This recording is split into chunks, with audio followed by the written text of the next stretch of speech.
হেদায়েতুল্লাহ হুজুরের কবর জিয়ারত করতে যাব। তাই সাইকেল নিয়ে বের হয়ে পড়লাম। আজ আবার ঈদের দিন, তাই বাড়ি ফিরছিলাম।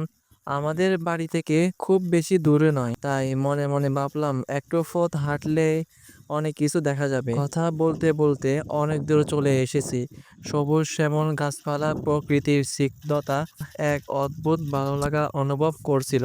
দুপুরে বের হলাম, রোদ তীব্র পড়ছিল। এইটি একটি বড় পুকুরের মতো মনে হচ্ছিল। মাঝখানে এক কোণে দাঁড়িয়ে থাকা গাছটি যেন সবকিছু নিয়ন্ত্রণ করছে। মাটির রাস্তায় সাইকেল চালিয়ে আজকের দিনটা একেবারে অন্যরকম লাগছিল। আজকের অনুভূতি আমার কাছে বিশেষ, যেন একটু অন্যরকম শান্তি খুঁজে পাচ্ছি। চলে এসে দেখলাম হেদায়েতুল্লাহ হুজুরের ছেলেরা কাজ করছে। তারপর জিয়ারত শেষ করে চলে যাচ্ছি। ফি আমানিল্লাহ, সবাই ভালো থাকবা।